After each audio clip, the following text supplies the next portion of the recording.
Who is Nichol Kessinger?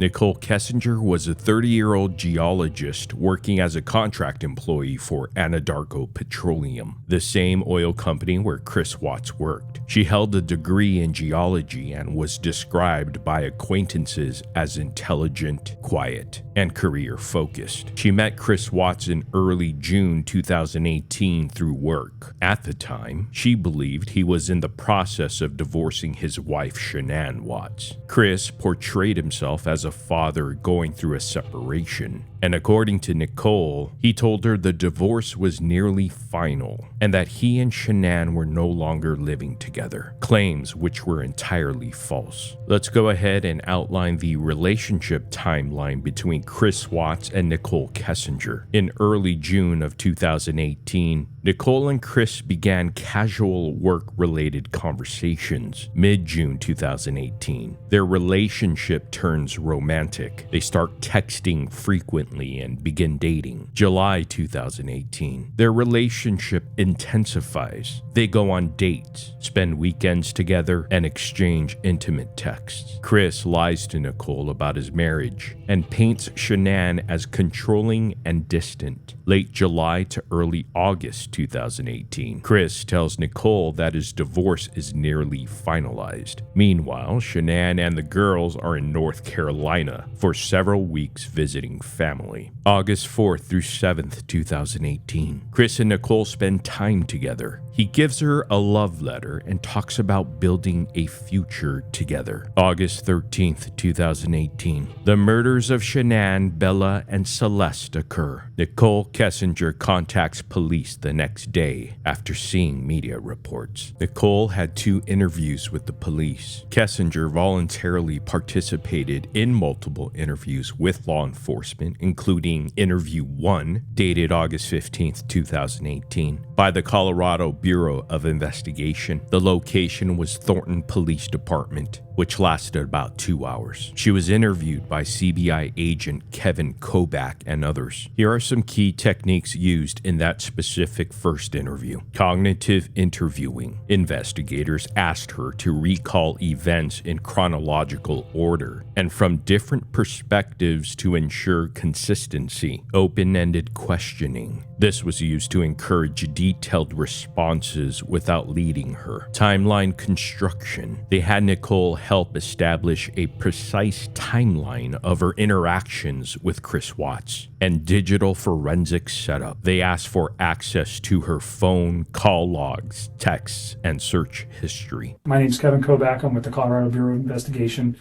and we're assisting the Frederick Police Department with this case involving Chris Watts. And this is Tim Martinez, also an agent at CBI. Sir, if you just introduce yourself. Dwayne Kessinger. I'm Nichole's father. Okay. Can you speak up just a little bit so the recorder, I know you're tired and you're stressed, and we won't be here any longer than we have to be. You've already had a conversation with people before. You came here on your own free will to talk to us. We picked you up at your request and brought you here. You can get up and leave at any time. You don't have to talk to us. If there's a question you don't want to answer, don't answer it. If you don't want to talk anymore, just tell me I want to leave. And I'm kind of in the way of the door, but you're not being interrogated as a criminal suspect. We're here to understand your relationship with Chris and what you know about Chris and his family and events relating to Chris Watts. The phone number that you reached him on, can you tell me what that number was? I think I deleted that out of my phone too. I just cut him out of my life. It's a 910 number. You guys have it. So I just want to know how you met him, where you met him, how long you guys were dating, and those kind of things initially. Okay. I think I met him sometime in June, probably early June. It might have been May. It was just talking at work. It was pretty casual. And he didn't have a wedding ring on his finger. And every time I talked to him, he didn't tell me that he was in a relationship. He didn't even mention his kids right away either. And then one day he told me that he had 2 kids. I was like, that's pretty cool. And so tell me about his kids. That sounded like a sarcastic comment. No, I I thought it was kind of cute. I was like, oh, he's a dad. It was like right around Father's Day too. So whenever that is in June. He mentioned that he did have a significant other. And then he told me that those two were in the process of a separation. And I'd seen him before, like they meet in the lunchroom, and that's where I go put my lunch in the fridge. So I'd seen him, but I didn't ever like talk to him. So that day we just started talking, and then every time I saw him in the hallway after that, and it was always hit or miss, like it wasn't an everyday thing. It was just when I saw him, we just started talking, and we just kind of had a lot in common and just hit it off. So we'd always have, pretty good conversations. And then, I don't know, one day he told me that he had kids and started talking about his kids, and then mentioned, yes, that I have a wife, but we're getting separated. So, okay. And then When do you think that was? when he said all that, So specifically when he told you he was getting separated from his wife, was that within the first couple of weeks that you knew him, or was that later on? You said you met him around May or June. yeah, it was still in June. Okay. It would have been before Father's Day. So had you guys ever gone out on any kind of No. date at that time? You just were No. conversing at work? Yeah, that's all it was. Where's the park? It's like down the street from my house. It's called East Lake Number 3. Your house Yes. in North Glen? Yes. And that was in the June time frame. Like the beginning of July. It was like right around my birthday. It's like sometime at the very end of June or the beginning of July. Okay. And that's the first meeting you had outside of work. Yeah.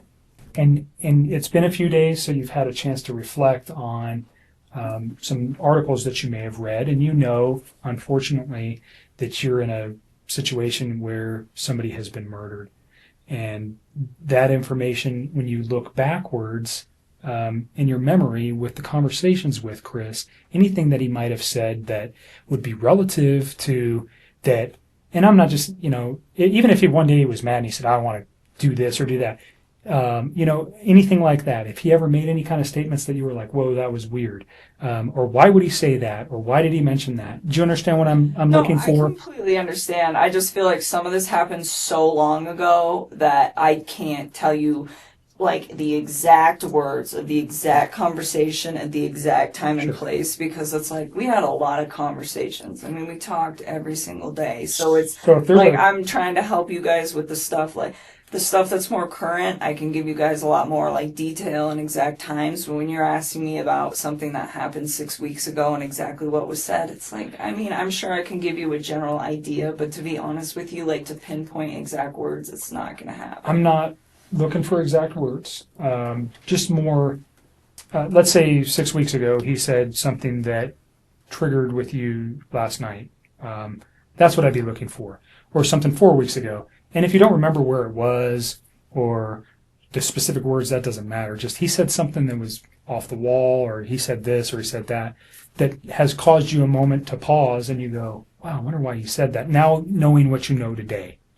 Do you understand where I'm going with that? I completely understand. And to be honest with you, I mean, there were several discussions that we had about his current relationship and where it had gone and what it had caused. And he talked about his kids from time to time. But the thing is he was never hostile. It was never anything aggressive. Like even when he spoke of his wife and the fact that they were separating, it was never like ill. It was still very kind. It was just like, this is not working, and would explain why, but it wasn't anything out of the ordinary or anything that I think would scare me. And to this day, even after everything that I found out, I still look back at that and I don't see any red lights with the way that he spoke of his family. Okay. Who was he aggressive? Was he mellow? Was he calm? Was he outspoken? Who was Chris? I think he's an introvert. I would consider him to be like a pretty, I don't want to say he's a very reserved individual. I think he's probably more reserved around other people. I think he emphasized to me that one of the reasons that he really enjoyed talking to me is because if he felt like he could get out of his shell. So with me, I think he was a little bit more outgoing, but even then, I would still consider him to be an introvert.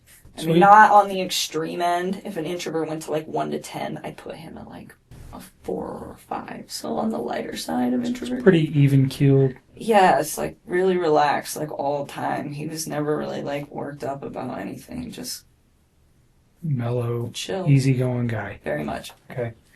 Did you guys ever have arguments? I mean, No. pretty short relationship. No arguments during that time. No. Did he ever lose his temper at any time? Never. You guys never had a yelling match? No. So you never saw him upset or mad? No. No sense that this guy had a temper or Not it. was aggressive, or he never lost his mind and yelled and said crazy stuff or anything like that? Okay. No. So you guys just yin and yang. You got along pretty well. Very well. And no time, he never gave you any indication that None. he was having issues. So during your guys' dating time, did you guys spend most of the time at your place? Always.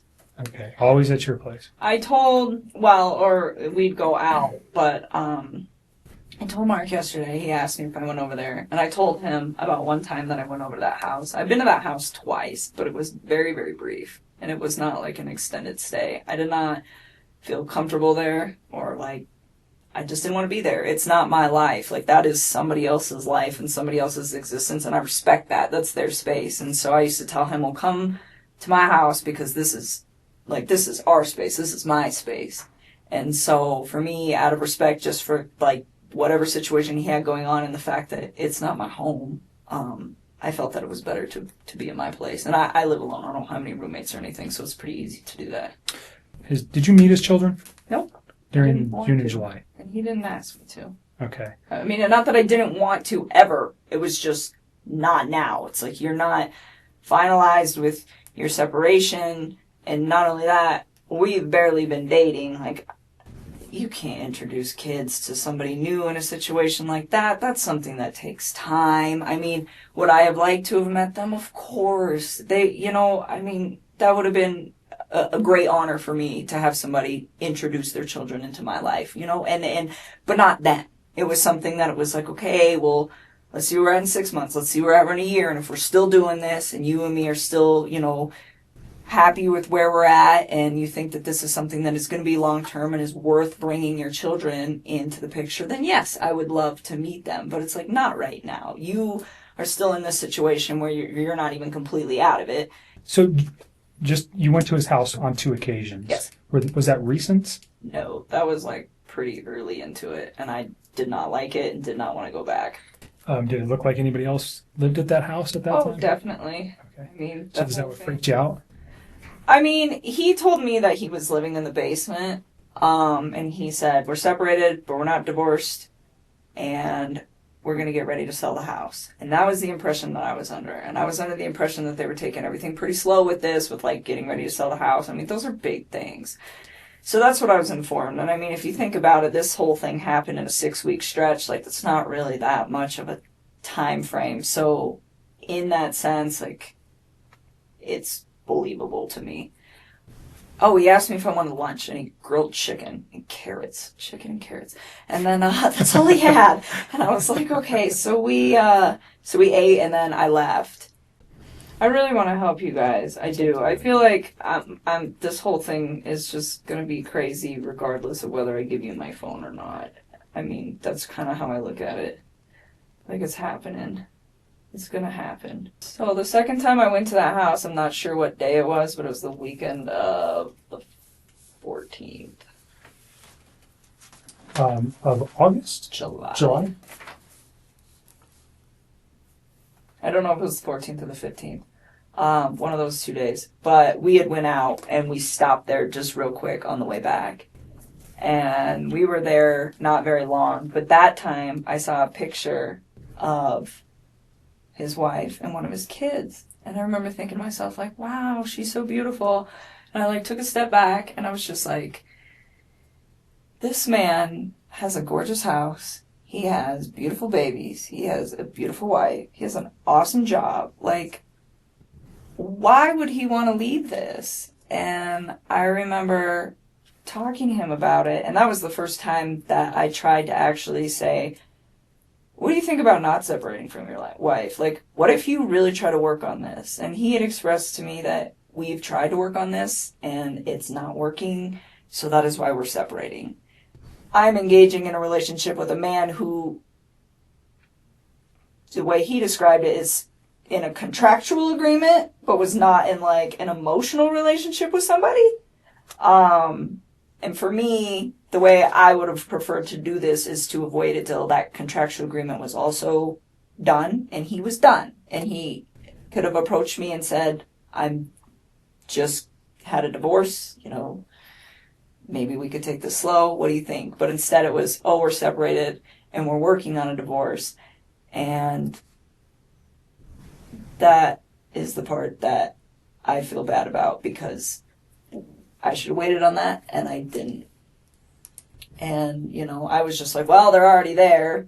So, you know, but then being in a house, I was just like, why? Fix this. Find a way to fix this. Make it work, you know? And I was like trying to push him to do it, and he seemed pretty reluctant to do it. He didn't want to.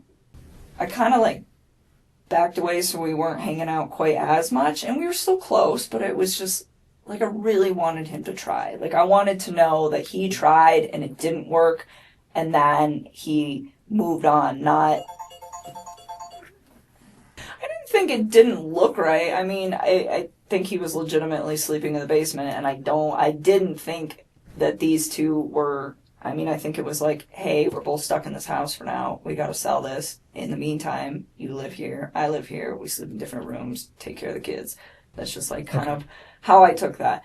It just seemed like he had so much going on, and it was just beautiful that I was like, why don't you just try this out, you know, and see if you can fix it. And he'd always be like, well, what about us? What about us? I'm like, don't worry about us. Like, that is more important. Like, try to see if you can, like, salvage whatever it is that you have going on with your wife. And you know, I always got the impression that he was a great father to his kids, like, always. And so, you know, I was like, and be the dad that you want to be. I was like, and see if you can make it work. And he just, like, we kind of talked about it off and on for like a few weeks, and I was just kind of like, I don't know. Like, I think I was kind of like cold feeting about it after I went over his house. And so this was like pretty early on. He went to North Carolina, and he was like, I'm going to talk to her when I'm in North Carolina and see if I can get her to do this, to like try to like rekindle the flame. I'm so hungry. You should have told me. I would have got you some food. I got food in my car. It's not staying down. It's just coming. Yeah, been feeling good. Not because of any, just... Like, I got sick prior to Jim. this whole thing happening, and then I think all of this compounding with the fact that I'm sick, it's just not good. I've not really been eating or sleeping much at all. On Tuesday, which would have been the 14th of August, you had read some newspaper articles on the 13th and the 14th that regarded this case. You had also had a conversation with Chris at some point during the day on Monday. And on Tuesday, because of what you found, specifically what you said was, and don't let me put words in your mouth, but you found out that his wife was pregnant. Yes. And you did not know that prior. And you found that out via the newspaper articles, and that caused you concern. Well, I just realized that he was lying to me, and I was like, well, if you can lie to me about this, what else are you lying to me about? And it made me realize that maybe his wife was in danger at that point, and it was day 2 too, and she still wasn't home. I was just kind of grossed out by him, to be honest with you. I was just like, I don't know what's going on right now, but you just lied to me, and I don't want to see this come over my phone anymore. So I removed it. So you already said, but you removed text messages? I deleted all of his stuff because he lied to me. I mean, that's what it was. It was the hurt that made me delete it. And then it was the lie that made me start questioning everything else he'd been telling me for the last few days. And that's when you decided to come forward? Yes. Okay. He lied to me. It just hurt. Like, I had never felt like he'd ever lied to me before. And it was a big lie. I mean, telling somebody that you're in the midst of a divorce and then you have a wife that has a 15-week-old baby on the way is a huge, huge thing. And I was very taken back, and it was hurt. And so at that point, I just like deleted it. I had a few more quick things to say to him, and then I just got rid of him. That's literally what I did. I just cut him out of my life. It would have honestly been like a bad breakup kind of thing. Like, if none of this other stuff would have happened, that's what it would have been. That would have been the end of it. I'm still in shock that this whole thing happened. Like, that's why I gave him the benefit of the doubt for the first day, because I was just like, no way. Like, I didn't even think about that. I mean, murder was not on the top of my mind when somebody doesn't come home for an evening, especially if they've just, like, had some sort of, like, heated conversation. It's like, okay, you guys are separating, you have a heated conversation, you leave for a night. Like, I didn't even think this guy killed his wife. I mean, that like, murder is on something on the top of my mind when I call one of my friends for 3 or 4 hours and she doesn't answer the phone. Like, that doesn't even process to me as, like, a real thing that is a possibility at that point. And so that's why I gave it a day. And then the second day I was talking to him, he was just like a hot mess, I could tell. And then with, like, the way he was talking to me, and then that's kind of when I cut him off and I stopped talking to him. Those 2 times you were at his house, did you see any evidence of that? Him living in the basement? Did he ever show you that area or anything? I've seen it, yeah. I went down there and saw his little workout equipment, and there's a bed down there all set up, and the basement was all clean and organized and stuff. So, like a decent bed set up. So it made sense to me, like, hey, this is what's happening down here. So I saw it. I don't know what you're talking about. North Carolina. Yeah, go back to North Carolina. So, North Carolina. So he still made very frequent communication with me when he was out there. And at one point he told me that they sat down and they talked about it, and he told her that he wanted to either fix things or, like, to try to fix things. And if she didn't want to fix them, then they needed to, like, move forward with the separation and, like, actually file for a divorce at this point was the impression that I got from this, and was what he told me. And so he said that she was, like, pretty receptive to just not trying. He was like, she seemed like she just wants me to go. He's like, when she has her mind made up, she has her mind made up, and that's what she wants. And he's like, she doesn't want to try anymore. And he's like, and neither do I really. And he was like, it's done. And he's like, and then the next day, I don't even know what days these were. Sometime when he was out there, he told me, we're putting the house up for sale as soon as we get back. And I was like, well, that was quick. And he was like, it's her. She's ready to go. And I was like, okay. He got back, and I started asking him, like, what are you going to do? Because the Colorado housing market is fire, and you guys are going to sell this house, like, real fast. And I'm like, you need to start looking for a new place to live. And I'm like, where do you want to live? And I was really trying to help him out. I'm like, do you want to get a house? Do you want 3 bedrooms so you have one and each of your girls have one? I'm like, do you want to, you know, like, do an apartment? Like, what do you want? You know, where do you want to live? Because he's in Frederick, but that whole area over there is just like a bunch of small towns, and you can kind of just pick and choose. Everything's kind of, you know. And so he told me, well, I like Brighton. And I was like, okay. And then he told me he wanted a 2-bedroom apartment, and he said he wanted 1 room for him and the other room for his 2 girls. They're going to love it. I was like, they might be, like, stuck in 1 room together. I was like, but they'll become, like, best buddies. And it was really exciting. Like, I liked helping him, and I just wanted him to, like, I don't know.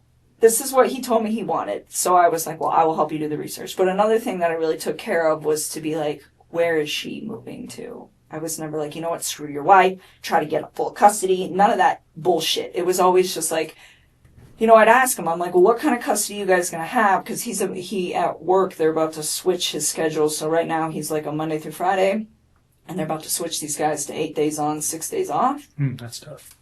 That's awesome. And I was asking him, I was like, are you going to have your kids, like, on that set of days off? I was like, because that would work perfect. Like, 1 week on, 1 week off. And I was just like, you know, we just talk about it. And I'm like, what is your plan? And he's like, we haven't figured out exactly what we're going to do about the kids yet. But he told me, he's like, Colorado's a 50-50 state, and she's okay with everything 50-50. Like, he said that she was, like, on board with this because she wanted it too. Like she was checked out of this relationship. At this time is telling you that, yeah, I am the guy trying to save the marriage and she doesn't want it. That's what he told me. So, and then he was like, she doesn't want it, so I'm not going to do it. And then it was like, we're filing for divorce, we're selling the house. And this was like all as soon as they were coming back from North Carolina, like boom, boom, boom, boom, boom. I really tried to take everything with this whole situation very slow. The only part that I screwed up on was the fact that he wasn't completely separated from her when him and I decided to spend time with each other. That is where I screwed up. But other than that, everything else, it was always like, you know, you build your life, I'm going to build my life, we will intertwine them, but I am not ready to like do this. And he respected that. And I even said that, and I don't know, that might be in the text, but said that too, where it's like, Chris, like, you need space. Like, you're just getting out of a divorce. Like, personally, I think jumping into a new relationship is a little quick. It's like, I was in a relationship earlier this year, and I think this is also a little quick. And I'm like, so why don't we take our time? And I'm like, if you guys end up doing a week on, a week off with your kids, I'm like, the week you have your kids, be with your children. And the week that you don't, I'm like, I don't even want to see you every day. I'm like, I think we should spend like a few days of that together. I'm like, because I like my space, and I think you need your space. I think you need your space to like develop your identity again and like get it back, because I think he's just been like so wrapped up in this whole thing that he's got in his own life and his life that he doesn't remember probably what it's like to like be single or have time where it's like just him. Sure. And so I was just like, like, embrace that. I think it's a beautiful thing. And I really try to like take it smart with all that. And it was the same thing with his kids. I was just like, like, and we talk about things every once in a while where I'd be like, hey, if I ever meet, cause like I have a lot of house plants. That's a good example. So I have a lot of house plants, and I told him, I was like, one day, if I ever meet your kids, I was like, I'm going to show these girls how to like paint pottery and plants. I was like, I think they would love to see something grow that they built. I think it would be really, really cute.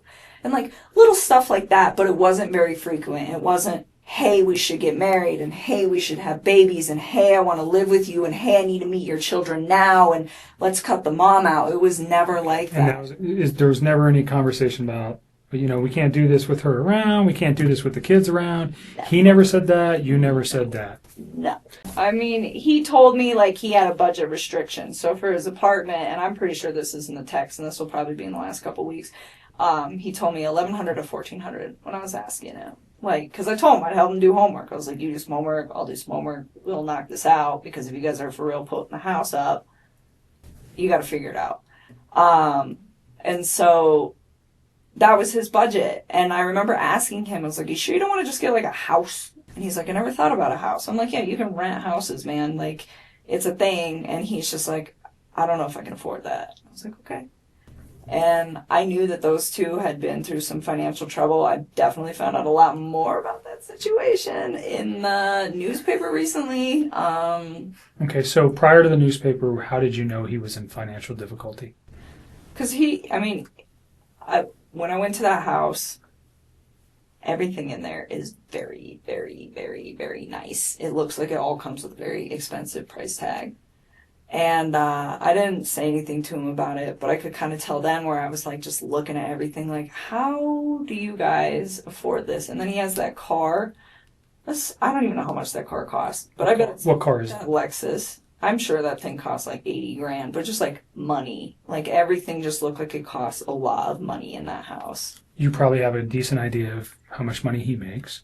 Yeah, and it's not enough money to pay for all that. Not even close. Did you have any idea what Shanann did for a living, or how much money she might have made? I mean, I had an idea. I would consider her like a sales rep. I don't know how else to describe that. They're living above their means or below their means? Oh my God, like... Way too much. Way. Did he ever discuss with you any of those issues? I mean, a little. I mean, I didn't know about the bankruptcy or any of that till I read on the newspaper about that. But I think he was really frustrated with the situation. He told me, he's like, I feel like my paycheck goes in my bank account and I just watch it go like this. He's like, but it doesn't have to. He's like, she makes it like that. And I was just was he resentful for that? I don't know if he was resentful. I just think he was frustrated by the fact that they could be doing a lot better financially. And she, from the vibe that I got, had really bad spending habits. She's the responsible party for spending most of the money. I pretty much got that vibe. I mean, he just told me, he's like, we're house broke all the time. I was just like, that's unfortunate. And I asked him, I was like, do you have 401k? And he was like, yeah. And I mean, the reason I ask him this is because if I get into a relationship with somebody, I want to know, like, what kind of baggage that they have. I think that's important if I walk into a situation where I'm like, hey, I have good credit and I have all these things that I've been building and you don't have your stuff together. Like, what are we going to do with this? And it's important for your long-term. You're smart. Thing. So I'm preparing. And so I just asked him, I was like, well, do you have 401k? And he was like, yeah, I do have that. And then I asked him, I was like, I didn't ask him like how much debt they had or anything, but I just said, is your lifestyle sustainable? And he was like, no. Like like I said, the only financial thing he ever said is just like, she just likes to spend money, like a lot of it. So that was just kind of the vibe that I got from that, and that it was a lifestyle that she liked to live, like very, like materialistic kind of lifestyle. Wanted to Like project a certain image. Yes, all the time. And he said that was why they got that house too. It's like she wants everybody to think that we live a certain way and that we can like sustain all this stuff. And he's like, and we can't. And I told him, I said, when you're in those situations, why don't you, I'm like, do you like voice your concern about this? And he told me, he's like, when I try to talk to her, he's like, she's really bossy and she usually shuts me out. And he's like, when she does that, he's like, I just let it go. And I'm just like, all right. I mean, I don't try to like interfere with how those two interact. But I did ask about it because I'm just curious, because I would never put myself in a situation where someone was like, you know what, we're going to live in this house that costs like double what we can afford, and that's how it's going to be, because I want everybody to think we're fancy. Because I wouldn't do that. I mean, to me, like, I wouldn't put up with somebody doing that to me. And I'm not saying that that's what she was doing. I mean, for all I know, he could have been completely lying about this. He could be the one spending all the money. Sure. You know? This is just what he told you. Exactly. So, I mean, that's as far as I can interpret it. So I can't be like, well, oh, she needs to do this and she needs to do that. But he voiced his concern where it's just like, financially, I'm in a very bad spot that I don't need to be in, but I'm stuck in. And that was kind of where he was at. So, but I mean, he was never like mean when he talked about her. He was never hostile, like nothing like that. He just, I mean, very calmly, like, this is the situation. And I think the only reason that he even provided me with that information is because I asked. I know why he lied to me. He lied to me because if I'd have known that he had a child on the way, I'd have never wasted my time with him in the first place. Like, none of this would ever even occur if he would have just told me the truth. So if his wife was not pregnant, and forgive me, but if he takes her out of the picture, you're never going to know that she was pregnant, right? What do you mean, takes her out of the picture? Like, if he murdered her, she's out of the picture. You're never going to know if she was pregnant. If he can get away with murder, you're not going to. I got divorced from my wife. You say, do you understand what I'm saying here? If she's gone, but this. Don't lead. Hypothetically. Please. Yeah. Don't Hypothetically. If she, you understand where I'm going. If Right, you but didn't know. You're leading into questions that are nothing with your. If you didn't know, though. Wait, Nick. That she was there. Did you hear what I said? I'm following you. I just want her to answer a question that relates to, she said something that's important, that if he didn't have a child on the way, or if she didn't know that, she would have continued the relationship, right? But he killed his kids. At what point does he think that I'm going to be in a relationship? I'm not talking about the children. I'm just talking specifically about her. If you only knew, if the kids were still here, and he called you and said, I'm divorced from my wife, and he gets away with this, do you understand what I'm thinking from his aspect? I still wouldn't do it. I still wouldn't do it because I'd be like, where did she go? Okay. Because I'm under the impression that she's a really good mom. Like, he never bashed her momming skills. Like, no, I wouldn't, no. Okay. No. And that, you see where I'm trying to take that? Yes. So you guys never had a conversation about the child, period. I didn't know Okay. at all. And by your words, if you did know, you would have ended the relationship. Well, because it wouldn't have made sense to me that he's like, I'm getting separated. Oh, by the way, I have a baby on the way. It's like, It's 15 weeks. you are a liar. You're just trying to sleep with me. That's what I would have probably interpreted that as, and I'd have just shut that off at work, and that would have been the end of it. Okay. I saw him this past Saturday. I saw him the Wednesday before that. And he wanted to see me more. I was the one who wanted my space. I was like, nope. Your kids are home. Go hang out with your kids. And even on Wednesday, I cut it short. Like, he came and hang out with me for a few hours, and then I was like, go chill with your kids. I was always like, Do really you respectful know of it. specifically where you guys went?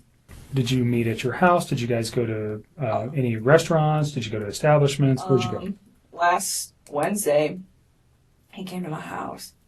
And this past Saturday, we went to, what's the name of that bar that we used to go to? It's not the same, the Lazy Dog, but it's the one off of 144th and I-25. You know where his kids or wife were that night? On Saturday? Yeah, his kid. Well, you know his kids are with the babysitter. Do you know where his wife is? She's in Arizona. Okay. How do you know that? Because he told me. Okay. Do you know what she's doing there? I think she's on a business trip. He didn't even tell me right away. He actually told me, I think, like, on Saturday or something. It might have been, like, Friday or something. I honestly don't remember. I just remember I was, like, really surprised where he's like, hey, like, I'm going to try to get a babysitter if you want to hang out or something like that. And I was like, why do you need a babysitter? Your wife's home. He's like, no, she's out of town. I was like, oh.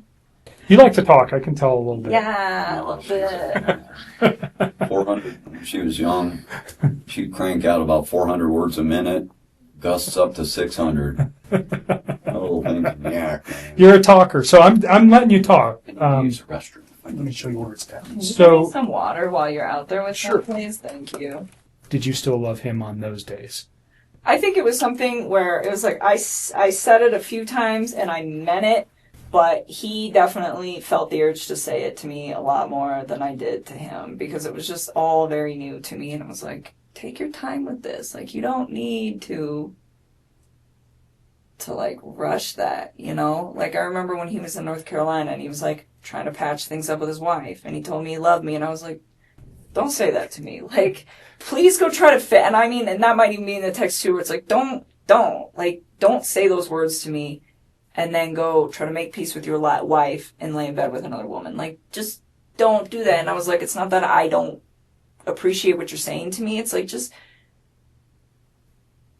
it just didn't sit right for me, you know? So I just feel like, Almost like an insecurity where he had to say that to you? Or? I don't know. I think he like, looking back at all this now, I don't think he was trying to fix things with her. So saying, I love you to me seemed like probably something that he genuinely meant. Like, I love this woman. And regardless of where he was going to end up that night. But to me, in the way that I was perceiving things, he had told me that he was trying to fix things with her. So it's just like, this is an inappropriate time. And I wasn't mad at him. And I'm pretty sure that's in the text too, where it was very like calm, but it's just like, it's almost disrespectful where it's like, please don't. I'm like, you know, if we get to that point where it is you and me, like, yes, you can say that. So you got, I mean, in the short period of time that you guys were together, he Yes. became very attached to you. Yes. Very, I very mean, he's attached. sending cards. Flowers. He's telling you he loves you. He sends you flowers. Does he buy you any other gifts? I wouldn't have wanted them anyways. Flowers is enough. You can't, I don't need expensive stuff. Okay. But he becomes very attached to you. Yes. To me, it wasn't going to be an extended thing. Like, if it got to the point where we were, like, dating for, like, 3 or 4 months and he's still talking about, oh, I'm going to move out, I'm going to sell the house, I think at that point I probably would have just been like, I don't think you're really, like, doing these things you say you're going to do. And I probably would have just, like, left because at that point, it's not fair. It wasn't fair to me in the first place. It wasn't fair to her in the first place. It wasn't fair to any of us in the first place. You know, it wasn't fair to his family for him to have an affair. It wasn't fair to me to have him lie to me and make me think that everything is going to plan. And still to this day, I don't even know what's a lie and what's not. I don't even know if they were like filing for divorce. I don't know if they were putting the house up. I don't even know anymore what is real and what is not. But what I do know is it's just like, you know, that wasn't fair to me either, because if I'd have known not even all the truth, but like obviously some of it, I wouldn't have even engaged in any of this in the first place. And it just, I mean, and that's the part for me, just like on my personal level, outside of everything that is happening, that is gonna affect me long term. It's like, I'm gonna wake up every day and know that, like, this mom and her unborn child and these 2 little girls are not around anymore. And it breaks my heart. It is so, oh my God. And then I have to think about, like, the consequences of his actions and how they affect everybody else. Like, all of her family's impacted. My name is about to be, like, slandered for probably a while. I don't know how long it's going to take to heal, but I would not be surprised if it's going to be hard to go out in public sometimes for a couple of years. And that really hurts me. I'm just like, this is a horrible, horrible thing. Like, how dare you, and people aren't going to understand that. They're going to say, oh, you're the woman that had an affair with this man who took out his whole family. And I take a step back and it's just like, I didn't know. Like,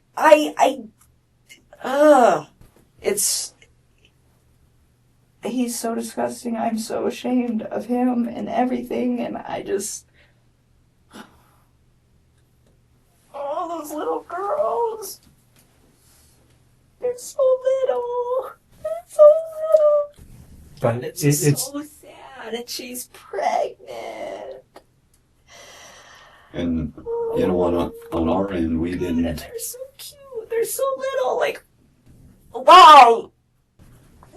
Why? How? I don't even understand how you could, like, bring yourself to do that to somebody who's, like, that big.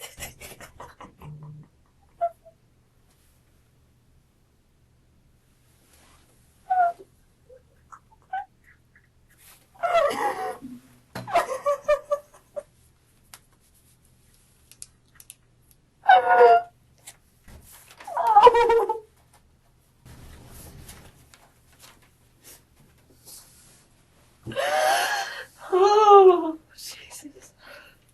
Let's keep going, because we're just getting to the meat of this whole situation. Let's get to the phone call on Saturday from 9 to 11. What did you guys, or pardon me, on Sunday from 9 to 11? Yeah, we talked a few times. So, you guys had a nice meal the night before. His wife was probably coming home late that evening. Oh, you know what? I still don't remember what we talked about. Honestly, we talk about so much random stuff. It's so hard to pinpoint some of these things. One thing I do remember, though, that I didn't remember earlier when I was talking to Mark. So this is, where I'm starting to remember, little bits and pieces. I don't remember. Yeah, I know. So the phone conversation, I don't remember what was in the phone conversation. Probably nothing of relevance, to be honest with you. But, usually he talks to me when he's down in the basement in his bed before he goes to bed and before I go to bed. And I could hear the TV on, which I thought was kind of weird. I didn't ask him. I just heard it in the background. And I remember thinking, and it was right before we got off the phone, I was like, why the hell is he up? And there's no TV downstairs. So I was like, well, maybe, I don't know. No TV in the basement where he usually calls you from. Yeah, and I don't know how many TVs they have. I've never been in their bedroom. I went upstairs once and it was to their little playroom and I just looked at it and I was like, that's super cute that your girls have books. And that was it. And other than that, I have never been in any of those rooms in that upstairs. To me, it was just you don't know, ever. I had no, so I don't know if he has any other TVs. I'm assuming by how much other nice stuff they have in their house, it wouldn't surprise me. So I'm not quite sure what room he was in at that point. But I just remember hearing the TV and I was like, it was just weird to me because I was like, why are you watching TV right now? It is super late. And that was the only thing. And he had phoned you? Or were you guys already talking when the TV was going? Or I just remember I picked up on it later, but I don't think it was throughout the whole conversation. Okay. I just remember it being towards the end because I remember thinking wow, it's really late. The first time I went over there, he just let me in. And then the second time, did we go through the garage? I don't remember. I've been through his garage before. I went through his front door once, though, because I remember he had just cleaned, it was the first time I went through his front door, because he had just cleaned his carpets, and he had moved all the furniture out of the way, and the furniture was kind of in the way of the door. And he's like, the door doesn't open all the way right now. I'll move all the furniture back when the carpet dries. So I do remember that, just kind of offhandedly. And the second time, I want to say we went through his garage, because I remember his garage. I remember, yeah. The phone call, or where you noticed the television in the background of the phone call. Yeah. So I didn't know what room he was in, but I was just like, I just thought it was weird. Because he's always like, before I go to bed and I lay down, he's always like kind of trying to do the same thing. We just talk. It's like a really chill thing till one of us is about to pass out. And then that's like the end of it. But it was strange because I was like, the TV's on. I remember I was thinking, I was like, maybe he's waiting up for her. And then I was like, maybe not. I didn't know. It wasn't something that like alerted me. It was just different from his standard operating procedure. Because whether his wife is home or she's gone, he's always got kind of like the standard op when he calls me. So that's why it was kind of like unique. Okay. Because it doesn't really fluctuate when she's there and when she's not there. He's pretty like free reign with what he does. So anything important that you recall during that conversation about the children, about his wife, about what he was doing the next day, what he had planned, anything like that? Did he tell you any of that information? I remember he told me he had to go to the field and not to the office on Monday morning. Okay. Did he specifically say where he needed to go on Monday morning? No, I don't ask him for those sites. There's like, Anadarko's got like thousands of sites. If he were to tell me, I wouldn't even. They're just like random numbers and stuff, right? Well, he told me, he said, I gotta go to a site. I gotta go check out like a valve or something where they think that they had a release. Something like that. Did he mention the town or anywhere? No. He just told me that that's what he had to go do. He's like, yeah, he was like, I won't see you in the office in the morning. Because I see him, but I don't actually like talk to him. Like I will go in the cafeteria, I will put my lunch in the fridge, and him and his whole team are sitting in there, and I don't talk to any of them. I just walk out. Do you know what he did Sunday during the day? I don't even know what I did on Sunday during the day. I am so tired. Let me just think about this. Daniel came over Friday. I hung out with him Saturday. And then Sunday, what did I do on Sunday? I am like drawing a blank. I'm really tired. I don't know. Can I get back to you on that? Did you guys have any conversations on Saturday night during your meal, what he might be doing on Sunday? I'm sure we did. I don't know why I'm drawing a blank because I haven't slept. If I say that he may have done something with his children, would that refresh your memory? He went to a birthday party. Okay. I mean, honestly, at this point, I'm really tired, so I know there are certain things that I need to tell you guys that we'll get to as these days progress. Yep. But in all honesty, if it doesn't stand out to me now, today, it probably wasn't relevant. I got home to go meet my buddy. One of my good friends was coming over my house, and he actually has a key to my house, so he was actually there when I got there. And who's that? My friend Jim. And so Jim came over, and I got home. He was there. He had like just walked in the door, and I remember like briefly after he got there, I checked my texts. I mean, briefly after I met up with Jim, I like glanced at my texts, and Chris said something about like my family's not home, or like my wife and kids aren't home, like something to that effect. And I told Mark, because he asked me for a time, and I don't have an exact time, but I remember it was like right after I walked. That was a text message, though. Yeah, it's in a text, and it's like, it was like briefly after I walked in the door, so based off how long it takes me to get home from work and when I clocked out, it's probably about 3:45 p.m. Texts me and tells me that. And like, he knows when I get off of work too, so he doesn't always bug me if I'm busy, so I don't know what's up with that, but that's when he sends that to me. And so you're saying that he would have known that you would have had your phone available to you and not been at work when he sent you that text message. Yes, that's what I'm trying to say. So looking back at it, you think it was purposefully sent at that time? Sure.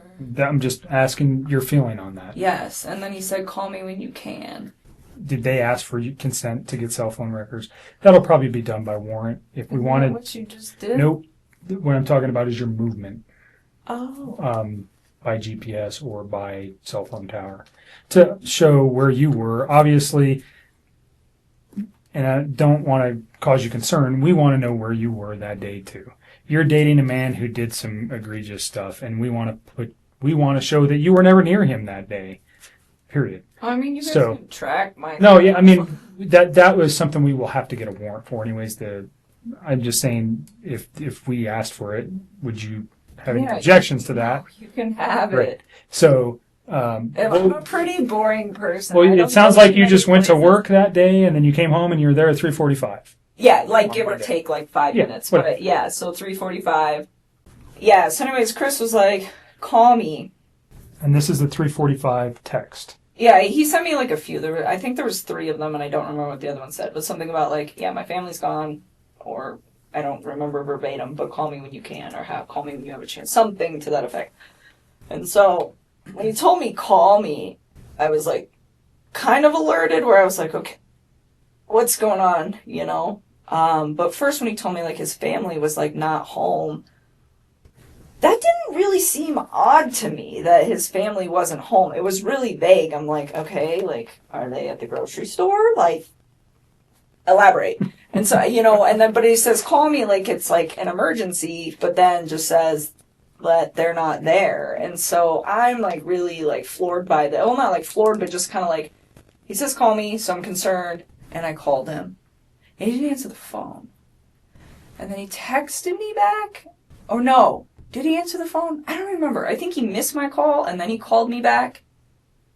Or he just answered. Either way, it was a very short talk to him where he was just like, I have to go.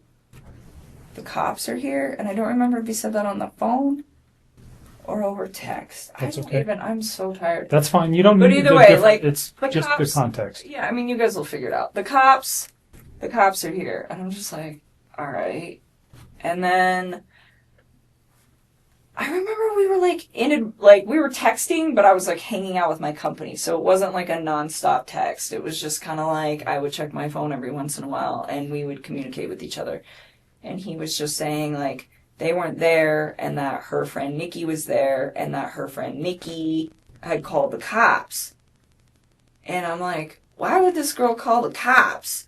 And like, I honestly do not remember the order of operations on all of this, but I'm pretty sure the majority of our conversation that night until my friend Jim left the house, which was probably pretty late, I don't even know what time, like 9 or 10, was all via text. So you should have this via text. Like, Okay. I don't think we started talking again on the phone until, like, after my company left. I don't know, he just started, like, giving me details about stuff, and I don't remember what order, but he was saying, like, Nikki was really upset and that the cops were there and that they were like searching the house. And I was just like, what? You know, like what? Why? And he was telling me that they had like had a disagreement or something like that. And then he told me like she was going to go to a friend's house. And I was like, okay, well, maybe she left. You know, maybe she just like went to her friends. And then I think I don't remember, but I think he was the one that told me that her cell phone and her purse were still there. I think he told me that. He told you her cell phone and purse were still there? I think he did. I don't remember. What's the significance of that in your mind at that time? At that point, I thought this woman was really trying to get out of this house. That's what I thought. Because he said that they'd had a disagreement, and I was just like, okay, well, I mean, I leave my cell phone at When home. he said disagreement, what did he tell you what it was about, or Not at that point. Not at that point. So, again, like, you guys are going to have to check these texts, because it's all, like, my brain feels That's like okay. a mashed potato right now. But I remember him saying that, and I'm just thinking, like, well, maybe she was in a rush, you know? Like, maybe she was just like, I'm going to my friends. I'm leaving my cell phone here because I don't want you calling me. I don't want anyone else calling me. I mean, there are days where, like, when I'm outside of work, I will just shut my phone off. I just do it. And it's, like, my way of getting peace. So to me, I mean, like, it was weird that it wasn't even that weird to me that she left her phone just because I leave my phone, but it was weird to me that she left her purse. But knowing the fact that that girl was, like, always on her phone, then yeah, I guess it is kind of Like, odd. she lived on her phone, I think, Yeah. pretty much, is my understanding of her and a phone. Let's go back to the phone calls on Monday afternoon. Yeah, so he's like texting me a lot of this information, and I'm starting to kind of freak out. And it's not like I'm freaked out like, oh, she got murdered. I mean, that is not what I thought. It's like, okay, like the way I looked at this, like apparently his wife had been gone since midday. Well, is when she got like reported missing. I didn't know that. Like the way I looked at this, it was, I got home from work just now. I mean, he didn't say that, but I interpreted, I just got home from work. And my family is not here. So when we're texting for like a few hours, like the cop thing was kind of weird. But he's like, Nikki insisted they call the cops. Nikki insisted they call the cops. And I'm like, okay, and I'm just trying to figure out, well, like, what role does this woman play in this situation? Like, is she... Did you know who she was? No, I don't know any of his people. Like, I started asking him. I was like, well, where do you think your wife is at? And he's like, I think she'll be back tonight. Like, I think she's, like, out with somebody. I remember we talked for text for a while and part of this conversation, and then it moved to the phone. And I remember telling him, because he was like, I think she'll just be back tomorrow. I think she's just going to be gone for the night, like, with a friend, And Did like, you name the friend? No. I don't know. I feel like I wish I should have, like, processed all of this earlier, but I just don't feel like when one of my friends is gone, I'm like, oh my God, they got murdered. We should address this. Like, I haven't heard from them in It's not a 4 typical hours. thought when somebody just checks out for a day. No. So it got late at night, and, like, I remember telling him, I was like, he's like, I think she'll be back tomorrow. And he was going to go into work, and I told him not to. I was like, you need to stay home, and you need to help the cops. I really thought she just left. I did. I was like, get your phone, put it on video, and put it in your pocket. And I was like, and just zip it up. And he's like, why? And I told him, I was like, because you can voice record. I was like, so if she comes home, I was like, and you two are still like, if there's some choice words being said, because you guys obviously got into like something that's, early. Did he ever articulate what their argument was about? And I will get there. But, I told him, like, just be prepared, because at this point, like, it wasn't like I was, like, trying to make her to be a bad person. It was just, like, I didn't know what was going on. I assumed that she had left, so I was like, well, when you get back, because I knew that they were going through a divorce, it was like, just cover your bases, try not to be alone. And if you are, just record what you guys are talking about, so, like, at the end of the day, like, nothing bad happens to you, and, like, that was kind of how I processed that whole situation. And so, she didn't come home that night. That was Monday night, right? Yes. We're talking about Monday. Monday night, yes. And he told me, this is what he told me they talked about, and I realized that this is like total bullshit, and I think he's telling you guys a different story. And I think the reason that he's telling me I think the story he's telling you is probably slightly more accurate than the one he told me on this case. And the reason is because I think he was trying to save his ass with the fact that she's pregnant. So he told me, that she had asked him to wake her up before he left for work on Monday morning. Which I also found weird because, like, she's still sleeping when he leaves because she gets up with the kids and they get up shortly after that, but, like, it's just him in the mornings, And so he said that she woke up and those two kind of just, like, got in a disagreement, and I don't know what all was said, but he was like, she was being pretty mean. And then he said, she told me that she's pregnant, and she told me that the kid is not mine. That is what he told me. So she's mean to him and then throws this out. Yes. That she's pregnant from another man. And I said, do you believe her? And he was just like, he said something about like, oh yeah, like she kind of looked like she was showing when we were in North Carolina, but I wasn't sure. And I'm like, so you think she's pregnant? And he's like, yeah. And I was like, do you think she's like having an affair? And he's like, I think she said that out of spite. And he's like, and I was like, okay. And again, like, I think he's just saying all this to me to try to cover his tracks with me. Like, I I don't know what he told you guys, but I bet it's probably very different. And I think that what he said to me, it was like directed towards me. He said several times, like, I think she just said that out of spite. Okay. Like, he thought she was with one of her friends. So he held true to that story. Pretty much. She's just leaving and she's with a friend. That was kind of what he thought. And that's kind of what he had me believing. And at the time, I wasn't really alarmed because it had been like a half a day. Sure. Tuesday rolled around.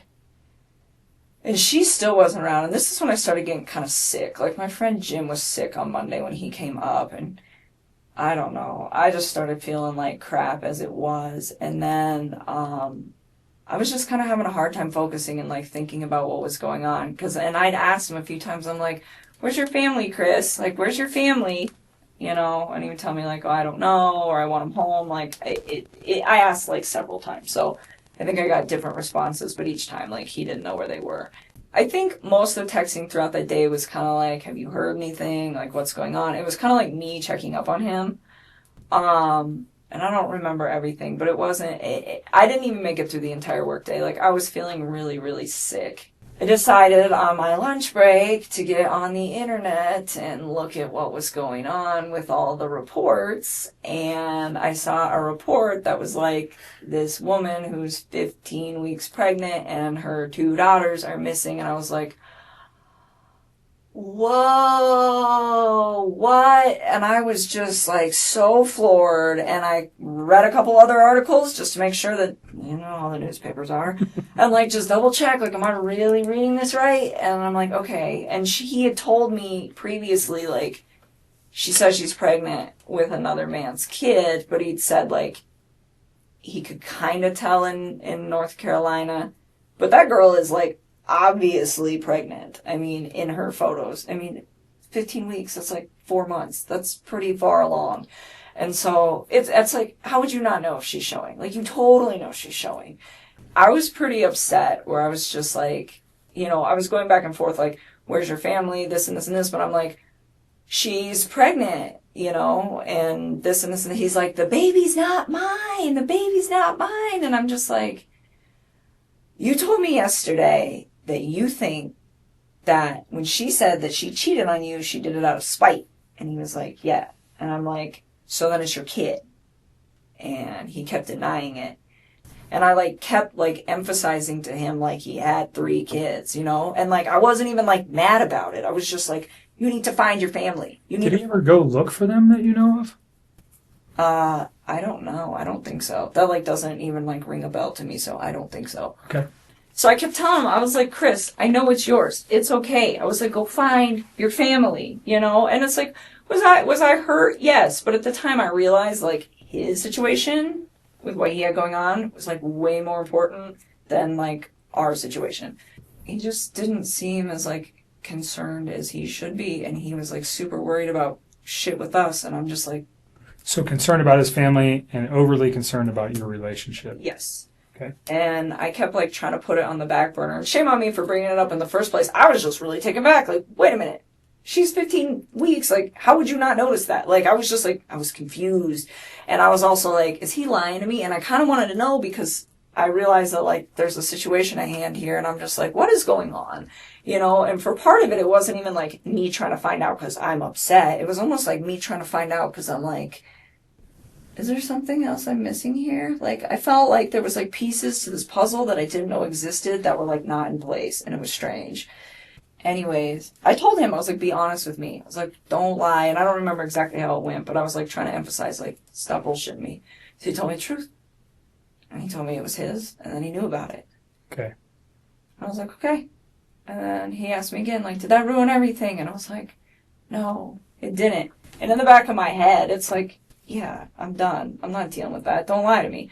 But his situation is so critical right now that's like, I'm not going to like ruffle his mental feathers because they're already like really ruffled because of the situation. So like out of respect for his mental health, I just like dropped it. Oh, and like I kept telling him I was scared. I was really freaking scared. In fact, that's another thing I'm missing. I'm so tired. Monday night, like I called him back in the middle of the night. Because I could not sleep. I could not sleep at all. And I remember when I called him, He sounded like he was sleeping. And I was like, how the hell can you sleep right now? That's exactly what I said to him. And he was just like, I'm just kind of dozing off and on the couch. And I just remember thinking, like, I haven't shut my eyes yet. And this is not even my family. And so that happened on Monday night. And then, and I kept asking him too, like, what did you do, Chris? What did you do? And he was like, I didn't do anything. And I'm like, where's your family? And, like, I asked him that. I don't know if I started doing that on Tuesday or if I started doing that on Monday. But I think it was Tuesday. Because I don't really think I was that alarmed on Monday. If you did something bad, I was like, you're going to ruin your life.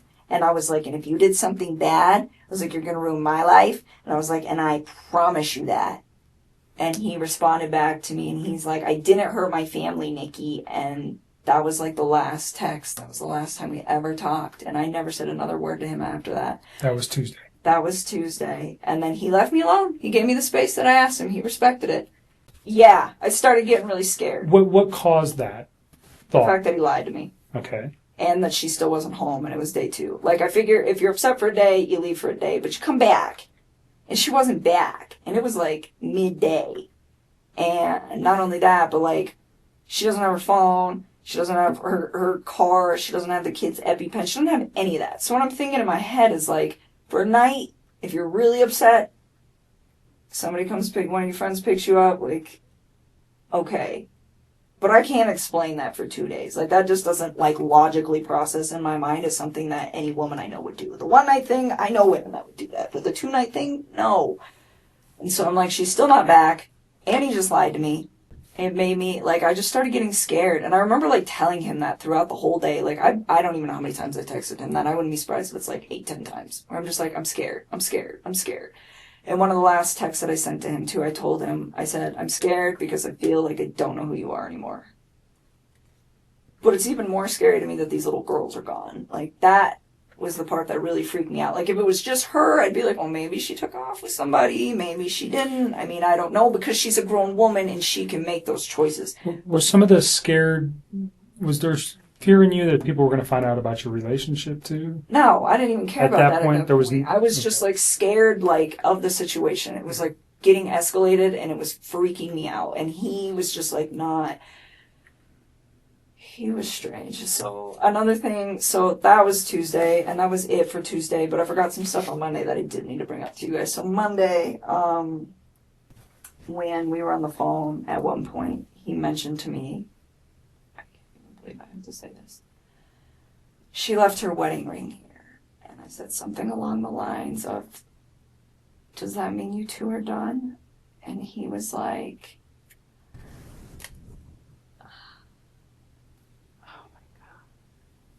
he said, how much do you think it's worth? And I was like, remember hearing him say that and being like, what the fuck? And I remember thinking to myself, like, I don't even know how to respond to this. And so I was like, I don't know, pawn it, man. And I was just like, I pawn jewelry all the time. I was like, I pawn jewelry a few times. I was like, it's not worth shit, though. And I was like, so I don't know if you really want to do that. And he's like, no, I think I'm going to get it appraised. It's a nice rock. And I was just like, okay. And it was, like, really awkward. And that was on Monday? That was on Monday night. And that, to me, was like, it was kind of strange. And then the Tuesday lying thing, like, I'm telling you, it started, like, Monday night. Him saying that was why I couldn't sleep, because he made the comment about the wedding ring. Okay. And then Tuesday, her still not coming home, and then him lying to me, and I was just like, oh my God, like, what if something happened? And it was, like, really hard for me to... When you say, what if something happened, what were you thinking? Like, what if somebody took her? Like, could he possibly hurt her? And that was, like, the first time that I really, I think, genuinely considered, did this man hurt his wife? The light in his eyes is gone. They're like a different color now. It's like he has no soul. I swear to God. I saw it and I was just like, look at his eyes. I saw his mugshot. They're not even the same color. Like, when you guys retrieve the pictures that are on my phone, look at his eyes then compared to now. Like, it's the scariest shit I think I've ever seen in my life. It freaked me out. I was like, that's not even the same man that I know. And it was really uncomfortable. I don't think anybody over the last 6 or 8 weeks knows this dude better than you. I really don't. you guys probably spent more time together than anybody. Conversation, whatever, relationship. What do you think? What's the catalyst for this event? Do you have any? Have you had? And I know it's a hard question, but I want to get it out now. We're here. If there's a thought that you have that might lead us to understand a little bit why he might have done something like this. Like I said, I met Chris on Wednesday, so I don't know Chris, not like you do. I've thought about this, and sometimes I think to myself, if I wasn't in that man's life, would his family still be alive? And I've thought about this a lot, and I think I could give myself different responses. But in all honesty, I think they might be alive, but not permanently. Let's review some key highlights from that first interview. Nichol Kessinger stated she didn't know Shanann was pregnant until she saw news reports. She appeared visibly upset and was cooperative, even volunteering to give up her phone. Nichol emphasized that Chris Watts told her his divorce was nearly final. She said she was disgusted when she found out he was still married and the family was missing. Nichol had conducted Google searches about Shanann and the Watts family before the murders, which she said was curiosity-based. Here is good. I'll be right back, all right? I'm just going to get Tammy so she can introduce herself, all right? Okay. Be right back.